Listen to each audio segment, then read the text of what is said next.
Hallelujah, yes, praise the Lord. सबको जय मसीह की। परमेश्वर ने हमें फिर से एक बार एकत्रित किया, उसके लिए हम परमेश्वर को धन्यवाद देते हैं। मैं विश्वास करता हूँ कि हम सभी को परमेश्वर ने ये हफ्ता भर पूरा संभाला है, उसके लिए धन्यवाद परमेश्वर। Hallelujah, thank you Jesus, thank you Jesus. सर्वशक्तिमान परमेश्वर प्रभु, बड़े आदर और दिन तेरे सम्मुख आते प्रार्थना करते हैं परमेश्वर। हम दिन नम्र होकर परमेश्वर तुझसे प्रार्थना करते हैं, तेरी आवाज को सुनते हैं परमेश्वर। हमारी आत्मिक आंखों को खोलते हैं, कानों को खोलते हैं, हमारे हृदय को खोलते हैं परमेश्वर। यहाँ पर बैठे हुए हर एक को छू ले, स्पर्श कर परमेश्वर। हम जो भी अभी आपसे बातें करने वाले हैं, आराधना स्तुति के द्वारा, वचन के द्वारा, उसमें आप हमारी सहायता करना परमेश्वर। हमारे होठों को आपके हाथ में देते परमेश्वर, हमारे होठों को खोल परमेश्वर, हर एक को देखने वाले के परमेश्वर हृदय को खोल परमेश्वर। हालेलुया, थैंक यू जीसस, क्योंकि तू अच्छा है परमेश्वर, तू भला है। यस महाराज, तूने हम पर करुणा की है परमेश्वर, हम पर दया की है परमेश्वर, उसके लिए धन्यवाद धन्यवाद। आप विश्वास योग्य है परमेश्वर, हम तुझे पुकारते हैं प्रभु, और आप आते हैं, उसके लिए धन्यवाद परमेश्वर। धन्यवाद धन्यवाद। आगे के समय आपके हाथ में थे, यीशु मसीह के नाम से परमेश्वर की प्रार्थना करते हैं, आमीन आमीन। Hallelujah, hallelujah. प्रभु यीशु को धन्यवाद आज के इस समय के लिए। हम सब लोग जानते हैं कि हम लोग अंधकार में थे, लेकिन प्रभु ने अपनी दया से, अपने अनुग्रह से हमें उजाले में लाया। तो हमें खुशी होनी चाहिए उस बात की, क्योंकि कई सारे लोग हम देखते हैं दुनिया में, उनके पास बहुत सारे पैसे हैं, धन दौलत है, लेकिन सच्चाई नहीं है। अगर उनके पास सच्चाई नहीं है परमेश्वर के बारे में, तो वो अभी तक अंधकार में है। लेकिन आप और हम बड़े भाग्यशाली हैं, क्योंकि उसने अपने अनुग्रह के माध्यम से आपके और मेरे ऊपर अपने प्रकाश को चमकाया। इसलिए हम लोग जानते हैं कि आज मार्ग, सत्य और जीवन कौन है? हमारा यीशु मसीह है।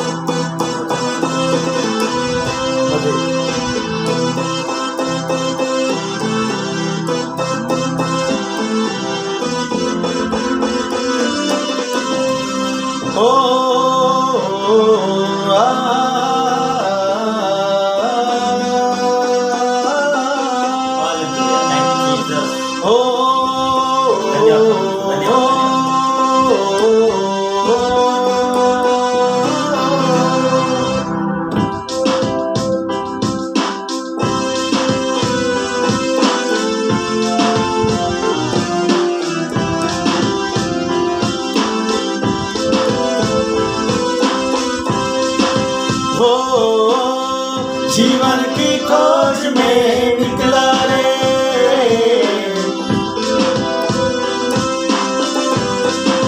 हो जीवन की खोज में निकला रे, जीवन की खोज में निकला रे। यीशु पाया, यीशु पाया, सबसे बोले यीशु पाया, यीशु पाया, मार्ग पाया, सत्य पाया, जीवन पाया रे। हालेलुया, मार्ग पाया, सत्य पाया, जीवन पाया रे। ओ मार्ग पाया, सत्य पाया, जीवन पाया रे। मार्ग पाया, सत्य पाया, जीवन पाया रे। ओ साथी रे, साथी रे, बंधु रे,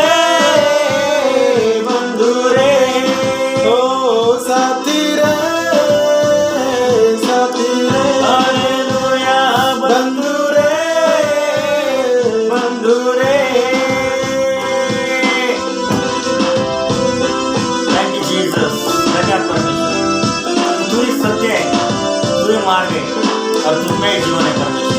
थैंक यू। अगर यूहन्ना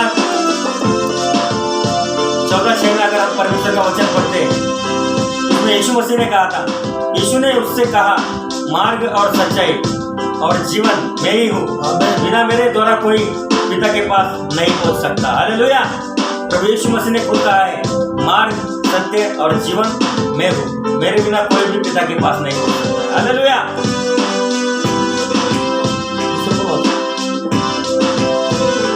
और पहला यूहन्ना 1:5 में वचन कहता है, जो समाचार हमने उससे सुना और तुम्हें सुनाते हैं वो ये है कि परमेश्वर ज्योति है। हालेलुया। परमेश्वर कौन है? आमेन। ज्योति है और उसमें कुछ भी अंधकार नहीं। आमेन। हालेलुया। पहले यूहन्ना 1:6 में वचन कहता है, यदि हम कहें कि उसके साथ हमारी सहभागिता है और फिर अंधकार में चले तो हम झूठे हैं। अगर हम अंधकार में चलेंगे तो हम झूठे हैं और सत्य पर नहीं चलते। हालेलुया। Thank you Jesus. तो सत्य मार्ग, सत्य जीवन प्रभु यीशु मसीह है, तो हमें उस मार्ग पर चलना है, उस सत्य पर चलना है और जो जीवन उसने हमें दिया है उस जीवन को बहुतायत से हमें आशीषित करना है। आमेन। हालेलुया। इस दुनिया में घोर अंधेरा शैतानी है डाला डेरा,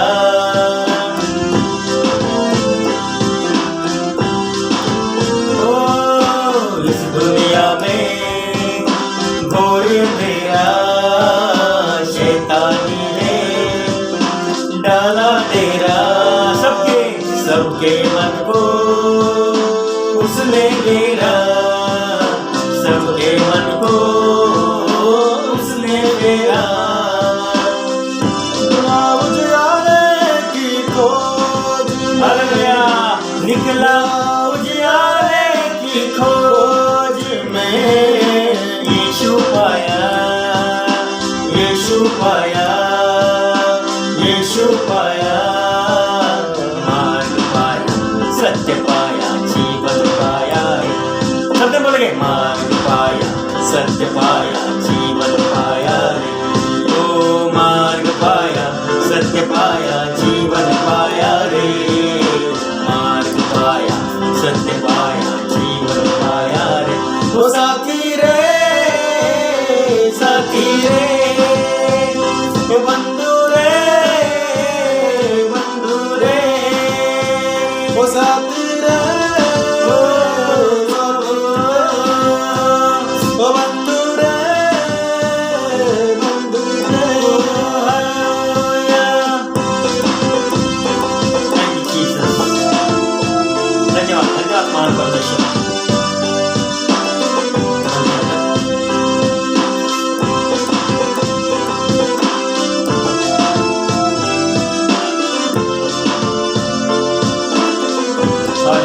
ओ मन के अंदर पाप की नगरी बढ़ती जाए, कर्म की डगरी।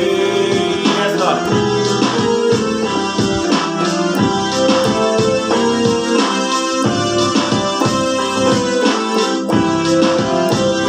ओ मन के अंदर पाप की नगरी बढ़ती जाए, कर्म की डगरी। मन के अंदर पाप की नगरी बढ़ती जाए, कर्म की डगरी।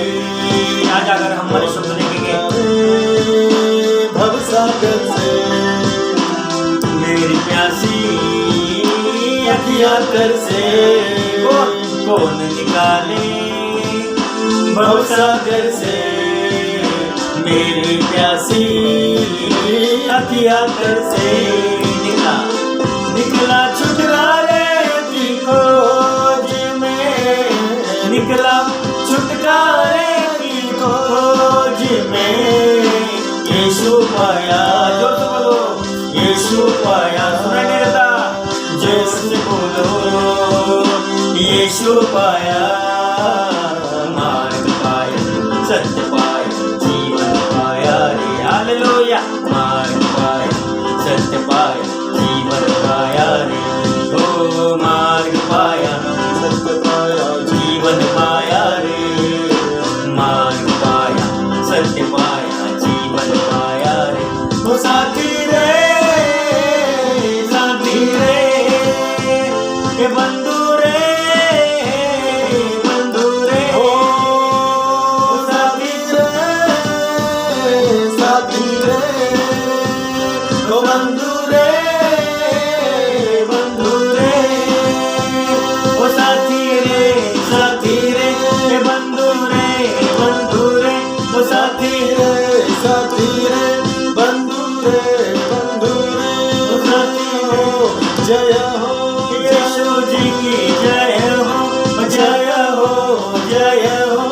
यीशु जी की जय हो, जय हो, जय हो।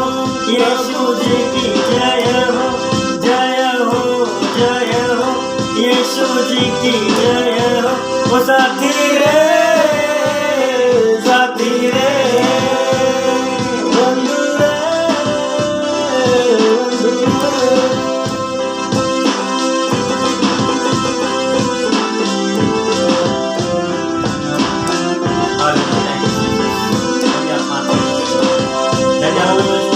मन के अंदर पाप की नगरी भरती जाए, कर्म की गगरी।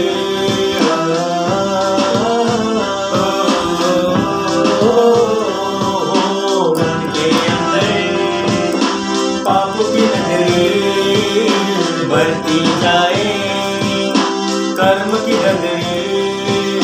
गोद निकाले भवसागर से मेरी प्यासी अखियाँ तरसे।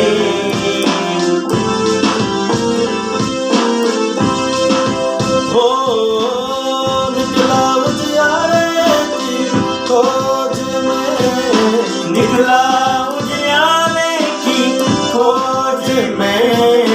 यीशु पाया, यीशु पाया, यीशु पाया, यीशु पाया। मार्ग पाया, सत्य पाया, जीवन पाया रे। हालेलुया। मार्ग पाया, सत्य पाया, जीवन पाया रे। ओ मार्ग पाया, सत्य पाया, जीवन पाया रे। मार्ग पाया, सत्य पाया, जीवन पाया रे। ओ साथी रे, साथी रे, ये बंधु रे, बंधु रे।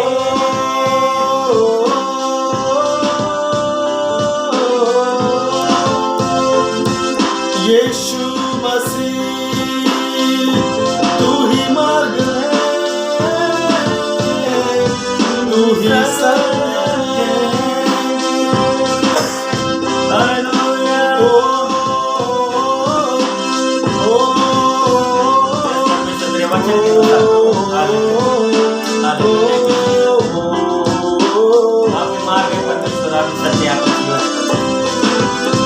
हम सबको जीवन में धन्यवाद। यस प्रभु यीशु, हम लोग कबूल करते हैं प्रभु कि प्रभु यीशु मसीह आपका लहू है जो हम सबको पवित्र करता है। यस। क्योंकि हम लोग भेड़ों के समान भटके हुए थे, भेड़ों के समान, लेकिन आपने हमें बुलाया और अपने लहू से धोके हमें पवित्र किए, सिद्ध किया। तेरा लहू, तेरा लहू, तेरा लहू, तेरा लहू, तेरा लहू पाक करता है। तेरा लहू जीवन देता है। तेरा लहू पाक करता है। तेरा लहू कुवत देता है। हो तेरा लहू, तेरा लहू, यीशु तेरा लहू, तेरा लहू, तेरा लहू पाक करता है। तेरा लहू कुवत देता है। ओ तेरा लहू पाक करता है। तेरा लहू कुवत देता है। ओ तेरा लहू, तेरा लहू, तेरा लहू, यीशु तेरा लहू।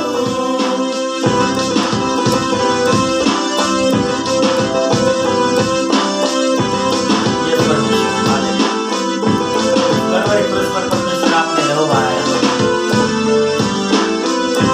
तेरा लहू हर पापों से शुद्ध करने वाला, हमें पूरी तरह से धोकर शुद्ध करना। आपके लहू में वो कुवत है परमेश्वर। तेरे लहू की धार से मिटते गुनाह और खिलते हैं फूल।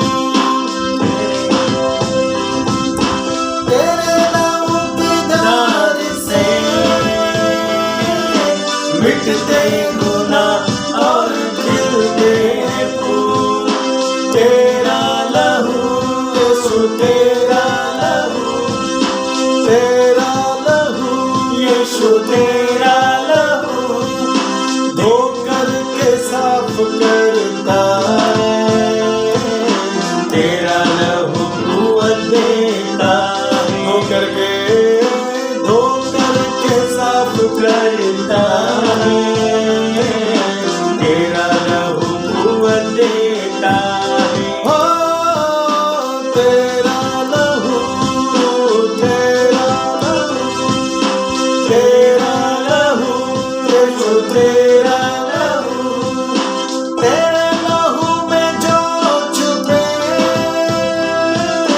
किसी भी बला से कभी ना डरे, तेरे लहू में जो छुपे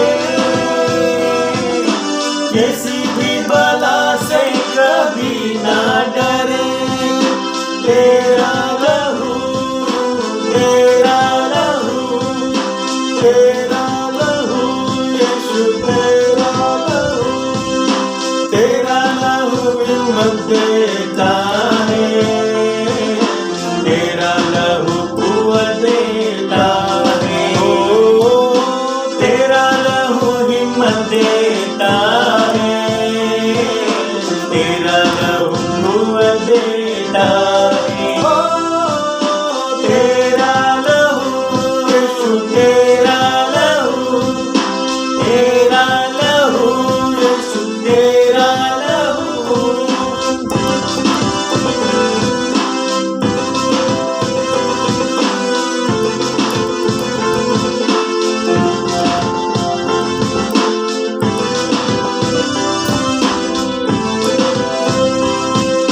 तेरा लहू ढाला किला,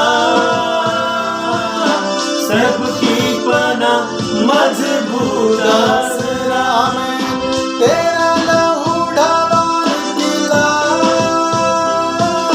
सबकी पनाह मजबूत आसरा, तेरा लहू, यीशु तेरा लहू, तेरा लहू, यीशु तेरा लहू दिल में सुकून भरता है, तेरा लहू कुव्वत देता है, दिल में सुकून भरता है, तेरा लहू कुव्वत देता है, ओ तेरा लहू, तेरा लहू, तेरा लहू, यीशु तेरा लहू, तेरा लहू पाप करता है, तेरा लहू कुव्वत देता है। आइए प्रियो, हम लोग सब लोग जानते हैं कि यीशु का लहू हमें पाक करने में सामर्थी और प्रतापी है। Yes Lord Jesus.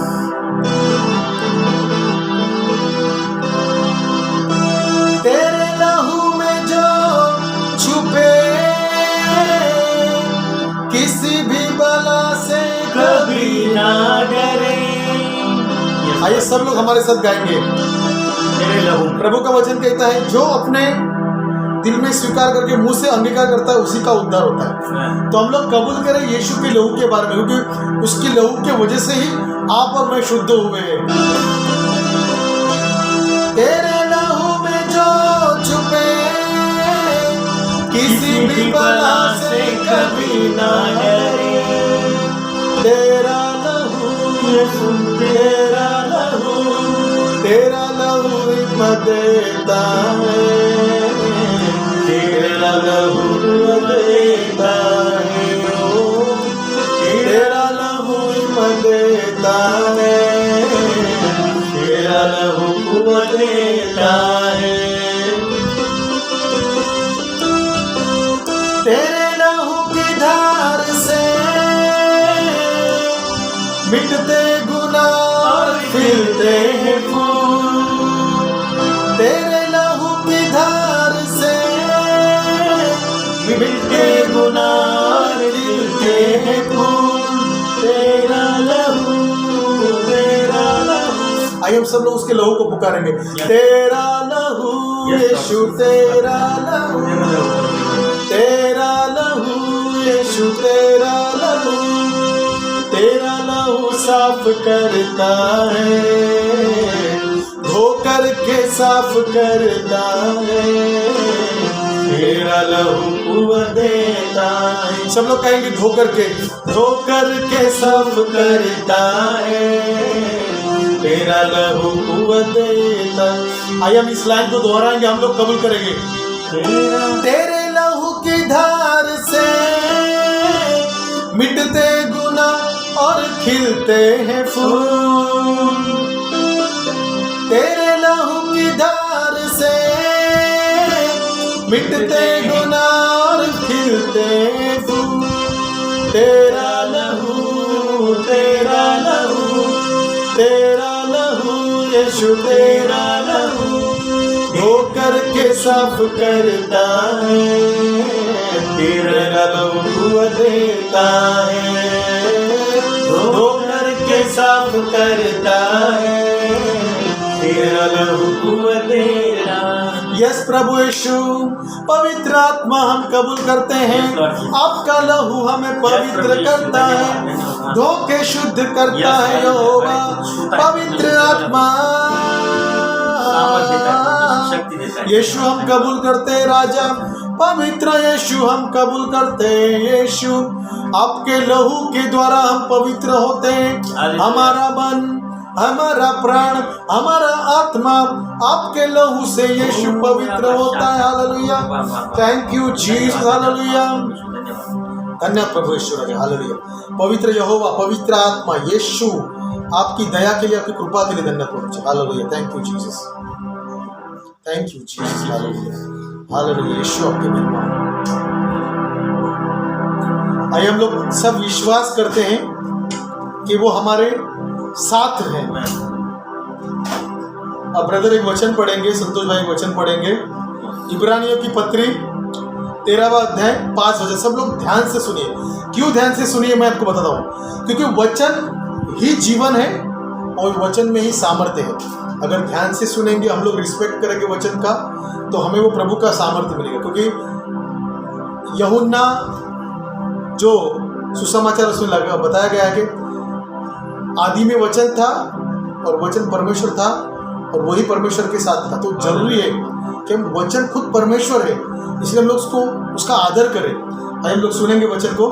Hallelujah, thank you Jesus. इब्रानियों की पत्री 13वां अध्याय 5वां वचन कहता है, तुम्हारा स्वभाव लोभ रहित हो और जो तुम्हारे पास है उसी पर संतोष किया करो, क्योंकि उसने आप ही कहा है कि मैं तुझे कभी न छोड़ूंगा और न कभी तुझे त्यागूंगा। आमीन, आमीन, आमीन, आमीन।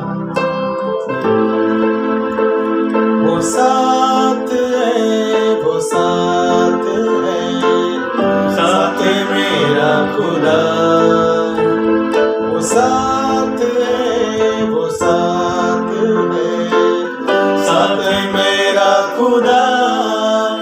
जब इजरायली लोग, हम लोग सब लोग जानते हैं, लाल समुद्र के पास जब पहुंचते हैं और फिरौन की सेना उनके पीछे आती है, तब वो डर जाते हैं और बहुत सारी बातें परमेश्वर के विरोध में करने लगते। तब मूसा से परमेश्वर कहता है कि डर मत, चुपचाप खड़े रहो, डरो मत, मैं तुम्हारे साथ हूँ। वो कहता है मैं तुम्हारे साथ हूँ। आइए प्रिय, हम लोग याद रखें वो हमारे साथ है, वो साथ है, वो साथ है, साथ है मेरा खुदा, छोड़े ना मुझको अकेला कभी। आइए सब लोग मेरे साथ गाएंगे, छोड़े ना मुझको अकेला कभी, रहता है मेरे दिल के करीब, रहता है मेरे दिल के करीब, वो साथ है, वो साथ है, साथ है मेरा खुदा, वो साथ है, वो साथ है, साथ है मेरा खुदा, वो साथ है, वो साथ है, साथ है मेरा खुदा, छोड़े ना मुझको अकेला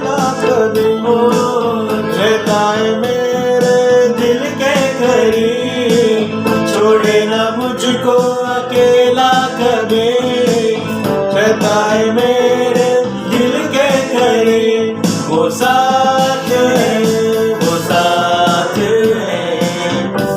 है मेरा खुदा। हालेलुया। वो साथ है, वो साथ है मेरा खुदा।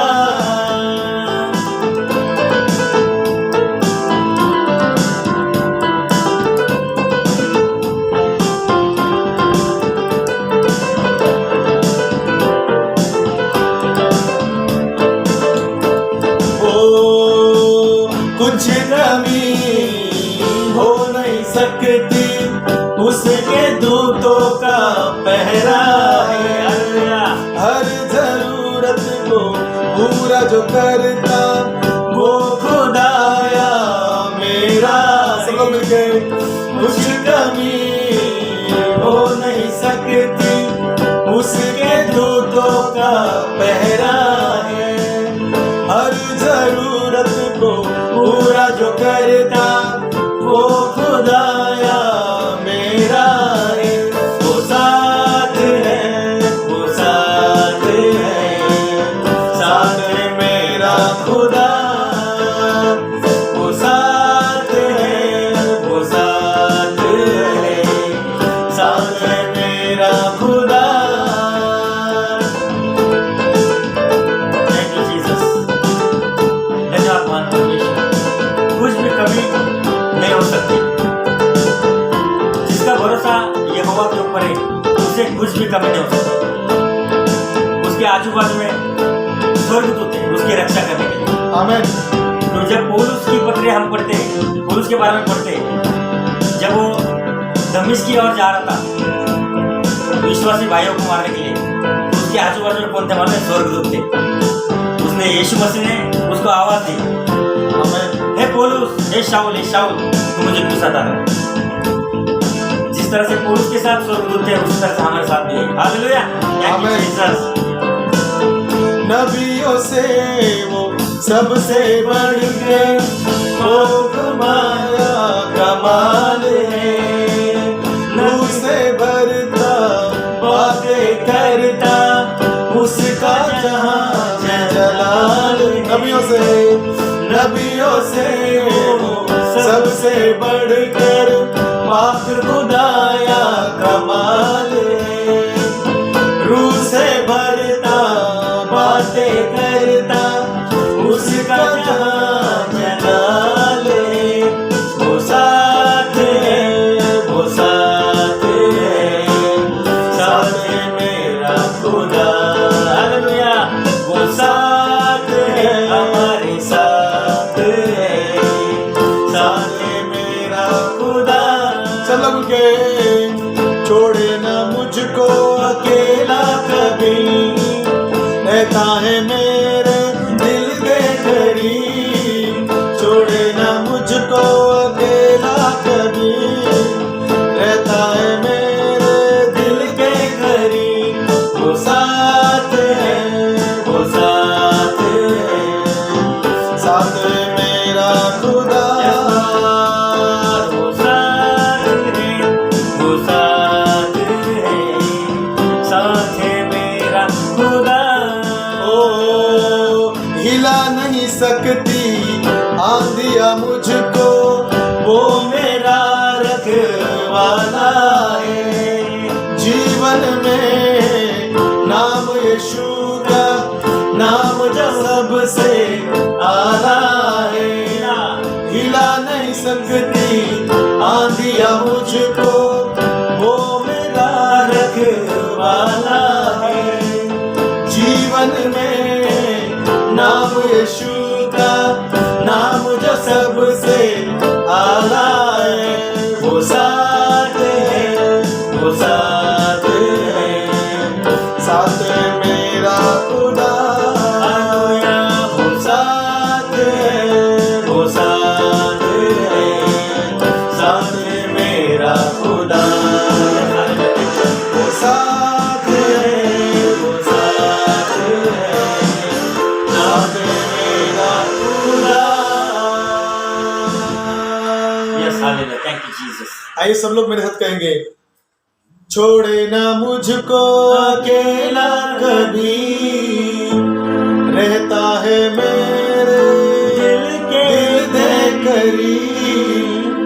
रखिए।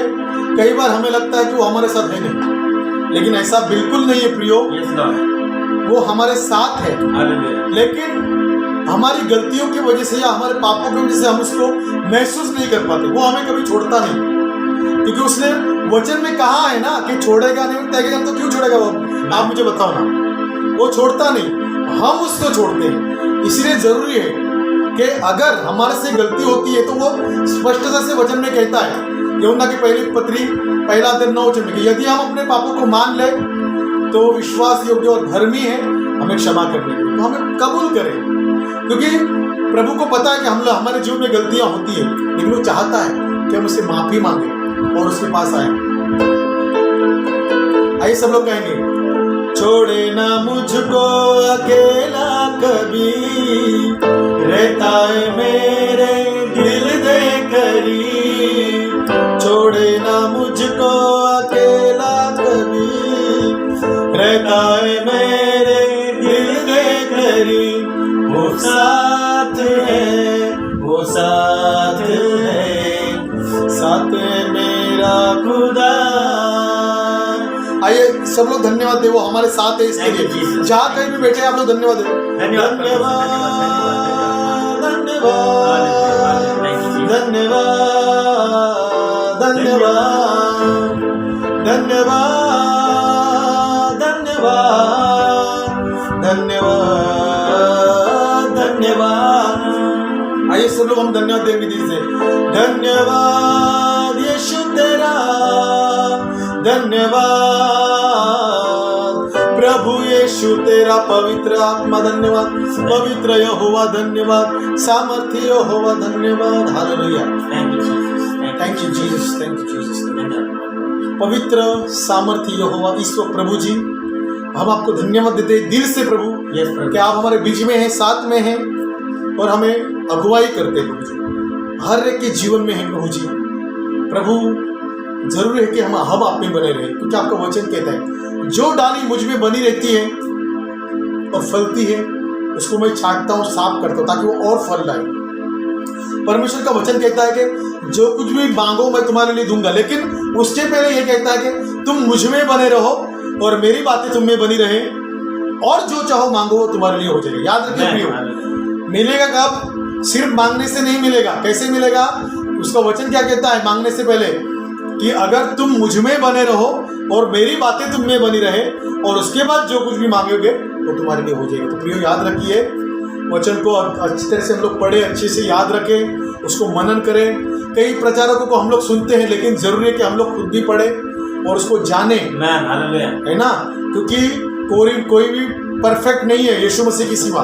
कोई भी कितना भी बड़ा प्रचारक हो, हमें उसको, क्योंकि परमेश्वर का वचन कहता है हर एक आत्मा की प्रतीति मत करो, परखो उसको, जरूरी है।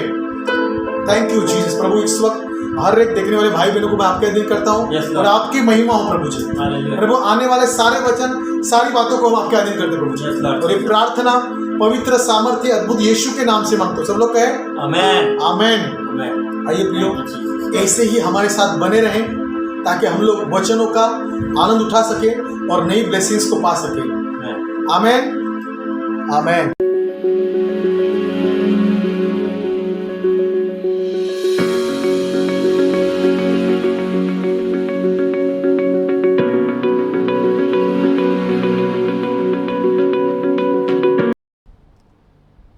हालेलुया। प्रभु का धन्यवाद हो कि फिर से उसने हम सबों को मिलाया।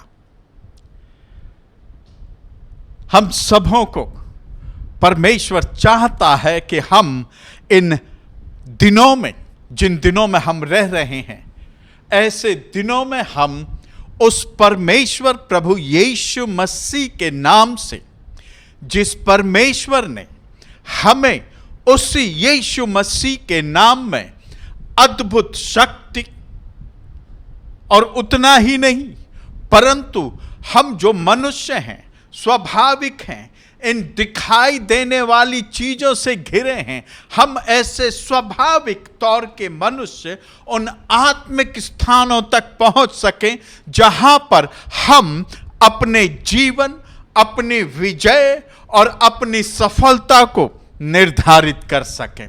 वो महान परमेश्वर है, अद्भुत युक्ति करने वाला पराक्रमी परमेश्वर है, और उसने हमारे जीवन में ये किया है। प्रियो, हम सब जानते हैं कि हमारे जीवन में जो दिखाई देता है वो उन बातों का परिणाम होता है जो दिखाई नहीं देती। जिन बातों को हम बड़ी आसानी से कर लेते हैं, जो स्वाभाविक और आत्मिक तौर पर, दोनों तौर पर गलत होती हैं और हमें कुछ महसूस नहीं होता, उन बातों का परिणाम उन आत्मिक क्षेत्रों पर पड़ता है और वही परिणाम हमें वापस हमारे स्वाभाविक जीवन में दिखाई देता है। और इसीलिए जो आत्मिक क्षेत्र में होता है उसका परिणाम हमें इस स्वाभाविक जीवन में दिखाई देता है। इसलिए यह आवश्यक है कि अगर हम एक विजयी जीवन जीना चाहते हैं तो हम अपने स्वाभाविक जीवन में उस परमेश्वर प्रभु यीशु मसीह के द्वारा अपने पिता से मेल मिलाप के जीवन में जिएं। क्योंकि परमेश्वर से यदि आत्मिक तौर पर हमारा मेल मिलाप है, क्यों आत्मिक तौर पर? क्योंकि परमेश्वर आत्मा है और हम उससे कैसे मिल सकते हैं? क्योंकि उसने हमें आत्मिक बनाया है और उस आत्मा से हम उस आत्मा से, उस परमेश्वर की आत्मा से मिल सकते हैं, हम पहुंच सकते हैं और हम अपने जीवन में बहुत बड़े बातों को कर सकते हैं, अपने जीवन के मार्ग को बदल सकते हैं प्रभु यीशु मसीह के द्वारा। और प्रियो, हम उस परमेश्वर की जिसने मुझे और आपको पैदा किया इस पृथ्वी पर, उसकी इच्छा को पूरा कर सकते हैं। सो प्रभु यीशु मसीह में हमारी पहुंच उन आत्मिक स्तरों तक होती है। इस बात को हमें समझना चाहिए और इस बात को जानते हुए जीना चाहिए कि हम जो करते हैं उसका परिणाम आत्मिक स्तरों पर होता है और वो परिणाम दिखाई देता है हमारे स्वाभाविक जीवनों पर। सो जो हमारे स्वाभाविक जीवन में इन दिनों, इन समयों में हो रहा है, ये उसका कारण हो सकता है जो आत्मिक स्तर पर हो रहा है। और उसी चीज को समझने के लिए बाइबल हमसे कहता है, बाइबल स्पष्ट कहता है कि हम दिखाई देने वाली चीजों को नहीं परंतु अनदेखी बातों को देखते हैं। क्योंकि जब हम अनदेखी बातों को देखेंगे और वो अनदेखी बातें जो हमारे जीवन पर प्रभाव डालती हैं, उन पर अपने अधिकार को उन अनदेखे क्षेत्रों में लेंगे, तब हम अपने इस जीवन में और विजय, सफलता और उस परमेश्वर के उद्देश्य को पूरा करने के लिए चल पाएंगे। प्रियो, यह आत्मिक अधिकार मुझे और आपको परमेश्वर पिता ने प्रभु यीशु मसीह के द्वारा दिया है और इसीलिए हम उस परमेश्वर का धन्यवाद देते हैं कि जिसने हमें सिर्फ चुना ही नहीं या फिर चुन के छोड़ ही नहीं दिया, परंतु उसने उन आत्मिक स्तरों पर, उन स्वर्गीय स्थानों में हमें बैठाया और अधिकार दिया। और वो अधिकार इतना सामर्थी है कि जो परमेश्वर का अधिकार है वो यीशु मसीह के द्वारा हमारे जीवन में कार्य करता है। इसलिए उस परमेश्वर का हमने धन्यवाद देना चाहिए और इसीलिए तो वो परमेश्वर कहता है कि मैं तुम्हें हमेशा विजय के उत्सव में लिए चलूंगा। और इसलिए यह भी आवश्यक है कि हम अपने अधिकार को जो प्रभु यीशु मसीह में हमें मिले हैं, उन बात को देखें। प्रियो, हमारे अधिकार का जो क्षेत्र है वो प्रभु यीशु मसीह के ऊपर विश्वास पर, जो विश्वास हम प्रभु यीशु मसीह पर करते हैं उस पर निर्भर करता है। दूसरे शब्दों में, जब हम अपने विश्वास में बढ़ते जाते हैं तब हमारे अधिकार का क्षेत्र भी बढ़ता जाता है। जैसे हम अपने विश्वास में बढ़ते जाते हैं वैसे वैसे हम अपने स्वभाव में बढ़ते जाते हैं, और हमारा ये विश्वास में बढ़ना और स्वभाव में बढ़ना उन आत्मिक क्षेत्रों पर प्रभाव डालता है।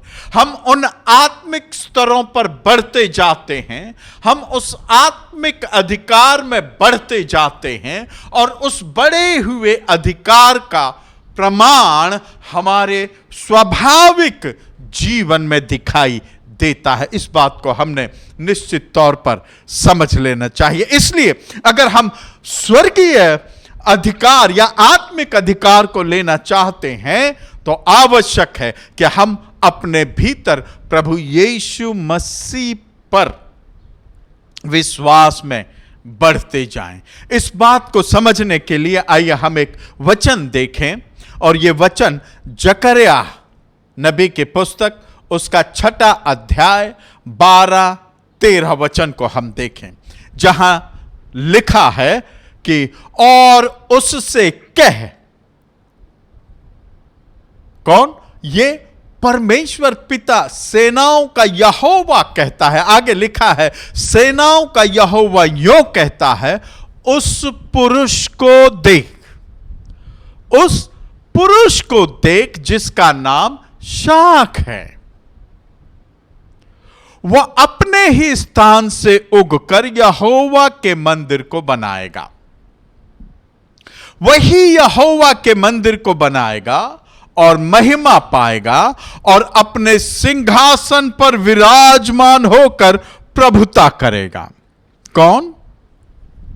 वो पुरुष जिसका नाम शाख, शाख का मतलब होता है टहनी, जिसका नाम टहनी है, वो पुरुष अपने सिंहासन पर विराजमान होकर प्रभुता करेगा, महिमा पाएगा, और एक याजक भी रहेगा, और उसके और पिता परमेश्वर दोनों के बीच मेल की सम्मति होगी। अब यह पुरुष कौन है जिसका नाम शाख है? प्रियो, अगर इस शब्द शाख को हम इब्रानी भाषा में देखें तो इसका अर्थ होता है अंकुर, है कि नहीं? अंकुर, मराठी में हम उसको कहते हैं, जैसे हम जो दालों को पानी में भिगाते हैं और उसके अंदर मोड़ आते हैं ना, अंकुर, वैसा उस, अगर इब्री भाषा में इस टहनी शब्द को हम देखेंगे तो इसका अर्थ होता है अंकुर। ये पुरुष जिसका नाम अंकुर है, वो अपने ही स्थान से उगकर यहोवा के मंदिर को बनाएगा। ये पुरुष कौन है जो अंकुर है? यह है परमेश्वर प्रभु यीशु मसीह, जो मनुष्य बनकर इस पृथ्वी पर उत्पन्न हुआ, जिसने अपनी सारी प्रभुता और सारे वैभव को हमारे उद्धार के लिए छोड़ा और इस पृथ्वी पर आया, एक बालक के रूप में जिसने जन्म लिया, एक अंकुर इस पृथ्वी पर आया। उस अंकुर, वो सिर्फ अंकुर ही नहीं रहा, वो सिर्फ अंकुर बनकर ही उसका काम खत्म नहीं हुआ, परंतु वो अंकुर बढ़ता गया। वो अंकुर फूट निकला और उसमें जीवन था, उस अंकुर में अनंत काल का जीवन था। वो बढ़ता गया और उसमें फल लगे, वो फलवंत हुआ। और ये कौन था? यह अंकुर कौन है? प्रभु यीशु मसीह, जो हमारे जैसा बना, स्वाभाविक मनुष्य था, परंतु वो सिर्फ एक ही बात वहीं पर स्थिर नहीं रहा। वो विश्वास में, परमेश्वर के साथ के संबंधों में, हम देखते हैं उसका संबंध ऐसा था कि वो व्याकुल रहता था। जब वो अपने पिता से मिलता तब उसे शांति मिलती। इतना गहरा संबंध, उस परमेश्वर के साथ की घनिष्ठता, इन सारी बातों में वो अंकुर बढ़ता गया। विश्वास में, परमेश्वर के ज्ञान में, परमेश्वर की सामर्थ्य में, परमेश्वर की शक्ति में, परमेश्वर के संग वो बढ़ता गया और इतना बढ़ा कि वो एक फलदायी वृक्ष बन गया, जिसकी छाया में कई लोग विश्राम पाने लगे। और जैसे परमेश्वर का वचन अब्राहम को कहता है कि समुद्र के बालू के समान तेरी संतान होगी, परमेश्वर ने उस बात को पूरा किया। और वो हम प्रभु यीशु मसीह में देखते हैं। इसलिए ये प्रभु यीशु मसीह के बारे में कहा गया है कि उस पुरुष को देख जिसका नाम शाख है। और ये शाख प्रभु यीशु मसीह जो पृथ्वी पर अंकुरित हुए और फले फूले, और उनके जीवन का प्रभाव सारी पृथ्वी पर हुआ, और उनका प्रभाव इस सारी पृथ्वी को भरता चला जा रहा है और भर देगा। इस चीज को समझने के लिए एक हम उदाहरण देखें। एक बढ़ई काटी हुई लकड़ी के टुकड़े को पॉलिश करता है। जब तक वो लकड़ी का टुकड़ा है, वो लकड़ी का टुकड़ा है। लेकिन जब उसे पॉलिश करके चिकना और अच्छा और किसी अच्छी वस्तु जब उससे बनती है, तो उस लकड़ी का प्रभाव उस वस्तु के साथ बढ़ जाता है।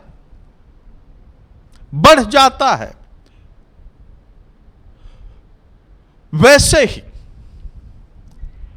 यदि हमारा संबंध उस सृष्टिकर्ता और जो बढ़ने वाला अंकुर है, और जो क्रूस पर हमारे लिए चढ़ा, हमारे लिए मारा गया, और उसका प्रभाव जो हमारे जीवनों में है और बढ़ता जाता है, और जिसके प्रभाव से पृथ्वी भर जाती है, यह जरूरी है कि वो हमारे जीवनों में प्रतिदिन बढ़ता चला जाए। प्रियो, यह आवश्यक है कि प्रभु यीशु मसीह के साथ का हमारा संबंध दिन प्रतिदिन बढ़ता जाए।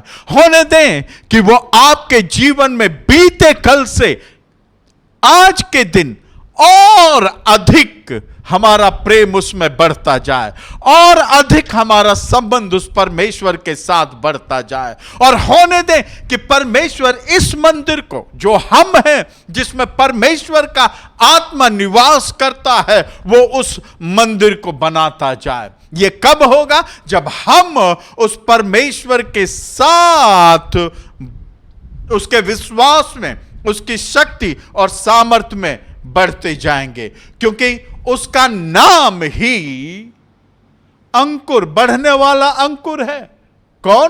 प्रभु यीशु मसीह। उस पुरुष को देख जिसका नाम शाख है, वो अपने ही स्थान से उगकर परमेश्वर के मंदिर को बनाएगा। सो प्रियो, हमारे आत्मिक अधिकार के क्षेत्र कैसे बढ़ेंगे? जब हम परमेश्वर पर दृढ़ विश्वास करेंगे, जब हमारे संबंध परमेश्वर से मजबूत होंगे और हम अपने विश्वास के अनुरूप कार्य करेंगे, अर्थात पृथ्वी पर परमेश्वर की इच्छा को पूरी करेंगे, उसके जीवन के प्रभाव को अपने जीवन में बढ़ने देंगे, और उस प्रभाव को इतना बढ़ने देंगे कि वो हमारे और दूसरों के जीवन में बढ़ता जाए, और जब वो फलवंत होता जाएगा तो लोग हमारे जीवनों से उस आशीष को पाएंगे और हम आशीष का कारण ठहरेंगे। यदि हम देखें तो पहले मनुष्य की रचना भी परमेश्वर ने इसलिए ही की।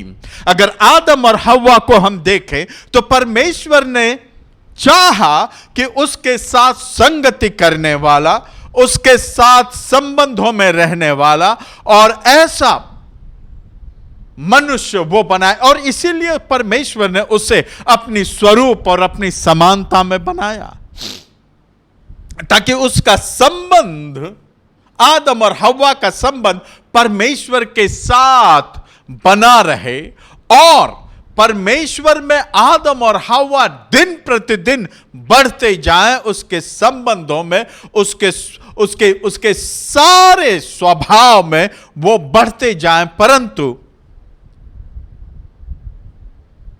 वो नहीं कर पाए। एक जगह वो स्थिर हो गए और स्थिर ही नहीं हुए, परंतु वो हट भी गए। जबकि परमेश्वर ने, क्योंकि उन्हें परमेश्वर ने अपनी स्वरूप और समानता में बनाया था, और परमेश्वर जैसा आत्मिक है वैसा ही आत्मिक परमेश्वर ने आदम और हव्वा को बनाया, परंतु उन्होंने अपने अधिकार को खो दिया। उन्होंने अपने अधिकार को खो दिया।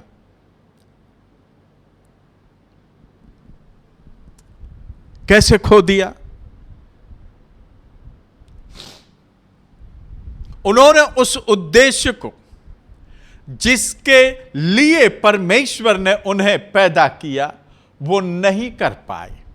परमेश्वर ने उन्हें इस पृथ्वी का अधिकारी नियुक्त किया था, क्योंकि जब परमेश्वर ने आदम और हव्वा को बनाया और देखा भला है और आदम का अकेला रहना अच्छा नहीं, ये दो बनाए, और बनाने के बाद परमेश्वर ने उन्हें आशीषित किया और कहा फलो फूलो और इस पृथ्वी को अपने वश में कर लो।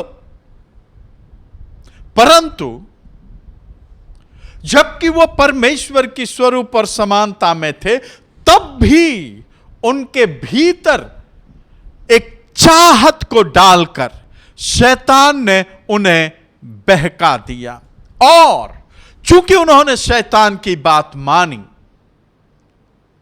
परमेश्वर की बात को उन्होंने छोड़ दिया, वो उस अधिकार से जो परमेश्वर के द्वारा मिला था हट गए। क्योंकि वचन कहता है कि जिसकी हम बात मानेंगे उसके हम दास होंगे।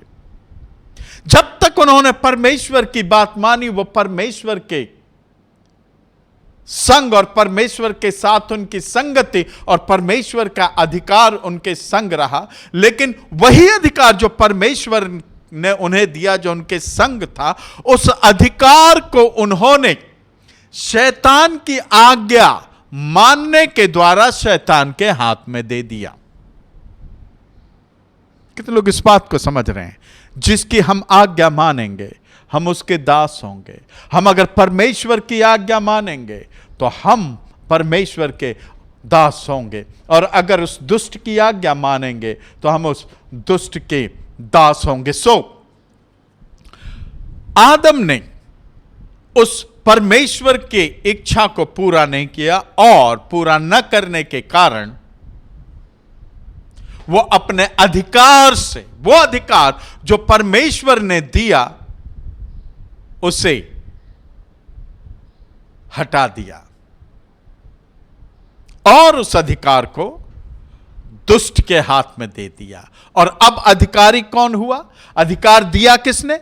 परमेश्वर ने आदम को दिया। आदम ने आज्ञा न मानने के कारण परमेश्वर की, उस शैतान की आवाज को सुनकर उसकी बात को माना, और परमेश्वर का अधिकार उन्होंने उसके हाथ में दिया। इसीलिए मत्ती रचित सुसमाचार उसके 4 अध्याय में कहा गया है कि ये सारा संसार को दिखाकर प्रभु यीशु मसीह की परीक्षा लेते समय कहता है कि ये सारा अधिकार मुझे दिया गया है, यदि तुम नमन मुझे करे तो ये मैं तुझे दे दूंगा। किसने दिया? आदम और हव्वा ने दिया। कैसे दिया? क्योंकि उन्होंने परमेश्वर की आज्ञा को नहीं माना। कितने लोग इस बात को समझ रहे हैं? ये दुष्ट बहुत चालाक है, और उसकी चालाकी को समझना हमें आवश्यक है। प्रियो, परमेश्वर जो भविष्य को जानता था नहीं, जानता है, क्योंकि जिस काम को वो शुरू करता है उसके अंत को पहले देख लेता है। परमेश्वर भविष्य को जानने वाला परमेश्वर है। उसे बराबर पता था कि जिस मनुष्य को वो अपनी स्वरूप और अपनी समानता में बना रहा है, जिस मनुष्य को उसने आत्मिक प्राणी और स्वाभाविक तौर पे शरीर दिया है, वो एक दिन उस परमेश्वर से अलग हट जाएगा। ये वो जानता था परमेश्वर। और क्या हुआ कि आदम ने वैसा ही किया। आदम परमेश्वर के साथ के संबंधों और उन अधिकारों से हट गया। हटने के बाद, चूंकि परमेश्वर सारी बातों को जानता है, यशायाह नबी की पुस्तक उसके 46वें अध्याय 9 से लेकर के 9-10 वचन कहता है, प्राचीन काल की बातें स्मरण करो जो आरंभ ही से हैं, क्योंकि ईश्वर मैं ही हूं, दूसरा कोई नहीं, मैं ही ईश्वर हूं, मेरे तुल्य कोई नहीं। और आगे कहता है, मैं तो अंत की बात आदि से और प्राचीन काल से उस बात को बताता आया हूं जो अब तक नहीं हुई। प्राचीन काल के उन बातों को अब तक बताता आया हूं जो अब तक नहीं हुई। क्यों? क्योंकि वो भविष्य को समझने वाला परमेश्वर है। और वो आगे कहता है, मेरी युक्ति स्थिर रहेगी, मेरी युक्ति स्थिर रहेगी और मैं अपनी इच्छा को पूरी करूंगा। परमेश्वर ने आदम को बनाया इच्छा को पूरा करने के लिए, परंतु परमेश्वर जो भविष्य को जानता है, वो जानता था आदम बहक जाएगा, लेकिन परमेश्वर अपनी इच्छा को पूरी करता है। उसने उस आदम के और उस आदम से जन्मे सारी मनुष्य जाति के छुटकारे के लिए एक योजना सृष्टि की उत्पत्ति के पहले से बना दी। और इसीलिए परमेश्वर का वचन मेरे और आपके बारे में कहता है कि वो मुझे और आपको, या मैं और आप उसे आज से नहीं जानते। वो कहता है, इसके पहले कि तू मां के गर्भ में रचा जाता, मैं तुझे जानता हूं, मैंने तुझे चुन लिया। उसका वचन स्पष्ट कहता है इफिसियों की पत्री में, सृष्टि की उत्पत्ति के पहले से, सृष्टि की उत्पत्ति के पहले से मैंने तुझे चुन लिया है। क्यों? क्योंकि वो भविष्य जानने वाला परमेश्वर है। प्रियो, उसके बाद उसने अपनी योजना को पूरा किया। वो जो पहले आदम ने नहीं किया, वो जो स्वाभाविक होते हुए पहला आदम नहीं कर पाया, वो दूसरा आदम, वो अंकुर जो जन्मा, उसने पूरा करके दिखा दिया। वो हर तरह से परखा गया। ये दूसरा आदम कौन? ये दूसरा आदम प्रभु यीशु मसीह को कहा गया है।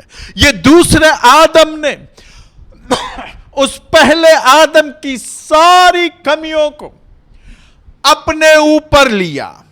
वो क्रूस पर मारा गया, गाढ़ा गया और फिर से तीसरे दिन जीवित हो उठा। और जब वो क्रूस पे चढ़ाया जा रहा था, प्रियो, शैतान को लगा कि हाँ, मैं जीत गया। लेकिन आधिकारिक रूप में, न्यायिक तौर पर परमेश्वर उस अधिकार को उससे छीन रहा था। और परमेश्वर ने उस अधिकार को उस कलवरी क्रूस के ऊपर लेकर पुनरुत्थित होकर फिर से अपने पास सुरक्षित रखा। अब वो अधिकार उस परमेश्वर प्रभु यीशु मसीह के साथ और उसके हाथ में है। आवश्यकता है कि मैं और आप दिन प्रतिदिन उसके संग बढ़ते जाएं। आवश्यकता है कि दिन प्रतिदिन मैं और आप उसकी संगति में बढ़ते जाएं। आवश्यकता है कि दिन प्रतिदिन मैं और आप उस परमेश्वर के संग रहें। आवश्यकता है कि मैं और आप दिन प्रतिदिन उन आत्मिक अधिकारों के क्षेत्रों में बढ़ते जाएं। कैसे? विश्वास और उस परमेश्वर की संगति के द्वारा और विश्वास के अनुरूप कार्य करने के द्वारा, जिससे मेरा और आपका भला हो और उससे हम दूसरों का भी भला कर सकें। प्रियो, यह आवश्यक है। उसकी युक्ति स्थिर रहेगी। जैसा वचन कहता है कि उसकी पहली महिमा से पिछली महिमा परमेश्वर इस बात को करेगा और वो आप और मैं होने चाहिए। प्रियो, परमेश्वर मुझे और आपसे कहना चाहिए, शाबाश मेरे विश्वास योग्य पुत्र। प्रियो, ऐसा ना हो कि हम जो आत्मिक अधिकार हमें दिए गए हैं हम किसी दूसरे को दे दें। कितने लोग मेरी बात को समझ रहे हैं? जैसे आदम हव्वा ने परमेश्वर के द्वारा दिए गए आत्मिक अधिकार को शैतान के हाथ में दिया, यीशु मसीह ने उस अधिकार को फिर अपने पास रखा। अब जितने मैं और आप उस यीशु मसीह के विश्वास में बढ़ते जाएंगे, जितना मैं और आप उस यीशु मसीह के साथ की संगति में बढ़ते जाएंगे, जितना मैं और आप उसके संग एक होते जाएंगे, जितना मैं और आप स्वाभाविक होते हुए उस आत्मिक परमेश्वर के संग घुलते मिलते जाएंगे, उसमें मगन लीन होते जाएंगे। प्रियो, मैं और आप उन आत्मिक अधिकारों में बढ़ते जाएंगे। और जब मैं और आप उन आत्मिक अधिकारों में बढ़ेंगे तो प्रियो, मैं और आप इस स्वाभाविक जीवन में अपने जीवन को आशीषित करेंगे। और सिर्फ मैं ही और आप आशीषित नहीं होंगे, परंतु हमारे द्वारा दूसरे लोग भी आशीषित होंगे। क्यों? क्योंकि हम हर परिस्थिति की जड़ को देखते हैं, जो दिखाई लोगों को दिखाई नहीं देती, लेकिन आत्मिक क्षेत्र पे हम उनको देखने लगते हैं। उस परमेश्वर के साथ के संबंधों में बढ़ते जाएं। इन अंतिम दिनों में यह आवश्यक है कि मैं और आप उस परमेश्वर के संबंधों में बढ़ते जाएं और उस परमेश्वर के संग एक होते जाएं। होने दें कि मेरा और आपका हृदय उस परमेश्वर के साथ घनिष्ठता के संबंधों में बढ़ता जाए। प्रियो, ये विश्वास ही है जो हमें विजय देता है। आइए, जैसे वो अंकुर इस पृथ्वी पर पैदा हुआ और बढ़ता चला गया और परमेश्वर पिता की दाहिनी ओर बैठा, मैं और आप भी उसके नाम में विश्वास करते हुए बढ़ते चले जाएं और उन आत्मिक स्थानों में और उन आत्मिक जगहों पर पहुंच सकें जहां हम उन बातों को देख सकें जो दिखाई नहीं देती। प्रभु आपको आशीषित करे। आमीन। आइए इस समय हम प्रार्थना करें। सर्वशक्तिमान परमेश्वर प्रभु यीशु मसीह के नाम से पिता, हम आपका धन्यवाद देते हैं कि आपने हमें अकेला नहीं छोड़ा, परंतु परमेश्वर आपने हमें अद्भुत आत्मिक स्तरों पर उन आशीषों को दिया है। परमेश्वर पिता, हम आपका धन्यवाद देते हैं। प्रभु, होने दे कि हमारे भीतर वो एक आग सी रहे जो हमें तेरे साथ तेरी संगति में जोड़ती रहे। प्रभु आशीषित करें। प्रभु यीशु मसीह के नाम से हम मांगते हैं, आमीन। प्रियो, आप अपने दान और दशांश भेज सकते हैं, हमसे संपर्क स्थापित करें और हम आपको बैंक के डिटेल्स देंगे, आप दे सकते हैं। प्रभु आपको आशीषित करें। धन्यवाद। आमीन।